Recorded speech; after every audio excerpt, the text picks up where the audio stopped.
അയാൾക്ക് അല്ലെ bail violate ചെയ്തല്ലോ സാർ 29-ന് ബെയിൽ വയലേറ്റ് ചെയ്തെന്ന് പോലീസിന് തന്നെ പ്രഥമ ദൃഷ്ട്യാ മനസ്സിലായതാണല്ലോ. അതായത് പോലീസ് വീട്ടിൽ ചെല്ലുന്നു, ആ സമയത്ത് പ്രതി അവിടെ അത് ഞങ്ങൾ അതിന്റെ എന്തെങ്കിലും അതിലെ ഭാഗത്ത് തന്നെ പോലീസിന്റെ ചെറിയ എന്തെങ്കിലും വീഴ്ച ആണെങ്കിൽ അല്ല, ആ ഒരു വീഴ്ചയാണല്ലോ രണ്ടുപേരുടെ ജീവൻ പൊലിയാൻ ഇടയാക്കിയത്. അത് ചെറിയ വീഴ്ചയല്ലോ. സുധാകരന്റെ മകള് തന്നെ നേരിട്ട് പരാതി നൽകിയിരുന്നു. സുധാകരന്റെ മകൾ നേരത്തെ തന്നെ ഇയാൾക്കെതിരെ പരാതി കൊടുത്തിട്ടും നടപടി പോലീസിന്റെ ഭാഗത്തുണ്ടായിരുന്നില്ല എന്നൊരു പരാതി കുറെ പ്രാവശ്യം അത് ക്ലാരിഫൈ ചെയ്തിട്ടുണ്ട്. ബെയിൽ ആപ്ലിക്കേഷൻ നേരത്തെ ഇയാൾക്ക് ബെയിൽ കിട്ടിയിരുന്നു. ആ ബെയിൽ സമയത്ത് നമ്മുടെ ഭാഗത്ത് തന്നെ നെന്മാറ പോലീസ് അതിൽ വളരെ സ്ട്രോങ് ആയിട്ടുള്ള ബെയിൽ ഒബ്ജക്ഷൻ റിപ്പോർട്ട് ഫയൽ ചെയ്തിരുന്നു. പക്ഷെ അയാൾക്ക് 22-ൽ ആ സമയത്ത് ബെയിൽ കിട്ടി.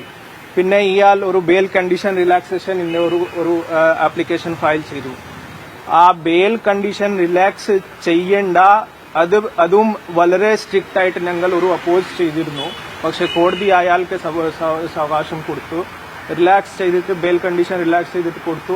ആദ്യമായിരുന്നു ഈ നെന്മാറ പോലീസ് സ്റ്റേഷൻ ലിമിറ്റിൽ പ്രവേശിക്കാൻ പാടില്ല. പിന്നെ അത് റിലാക്സ് ചെയ്തിട്ട് നെന്മാറ പഞ്ചായത്ത് ഏരിയയിലേക്ക് പ്രവേശിക്കാൻ പാടില്ല. അതുവരെ ലിമിറ്റ് ചെയ്തു.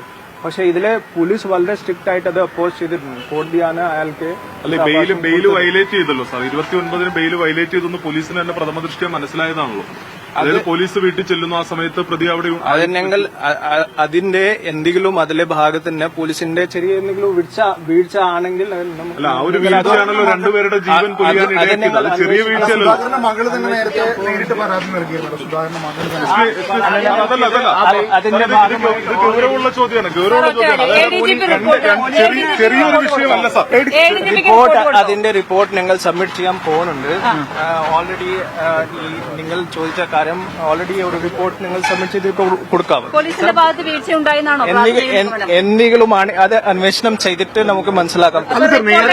ക്യാൻസൽ ചെയ്യേണ്ടത് ചെറിയ വീഴ്ചയല്ലല്ലോ അത് പറഞ്ഞ ഒരു ചെറിയ വീഴ്ച ഉണ്ടായെന്നുള്ളതാണ്. വീഴ്ച എന്തെങ്കിലും ആണെങ്കിൽ അതിന്റെ പരിശോധന ചെയ്തിട്ട് ബന്ധപ്പെട്ട നടപടികൾ അതിലെടുക്കും. നമ്മുടെ ഡിപ്പാർട്ട്മെന്റ് ഭാഗത്തിന്റെ അതിന്റെ നടപടികൾ നമുക്ക് അന്വേഷിച്ചിട്ട് എടുക്കാൻ പോകും. അതനുസരിച്ചുള്ള റിപ്പോർട്ടാണോ കൊടുത്തിരിക്കുന്നത്? അന്വേഷണം ചെയ്യാൻ വേണ്ടി അതിന്റെ സമയമെടുക്കും. റിപ്പോർട്ട് കൊടുത്തിട്ട് എന്താണ് സംഭവം ഉള്ളത് അതിന്റെ റിപ്പോർട്ട് ഞങ്ങൾ കൊടുക്കാം. ഇപ്പോൾ അതിന് ടൈം ഫ്രെയിം ഉണ്ടോ സാർ? ADGP റിപ്പോർട്ട് കൊടുക്കുന്നതിന് ടൈം ഫ്രെയിം ഉണ്ടോ? ടൈം ഫ്രെയിം ഇന്ന റിപ്പോർട്ട് നമുക്ക് സബ്മിറ്റ് ചെയ്യാം.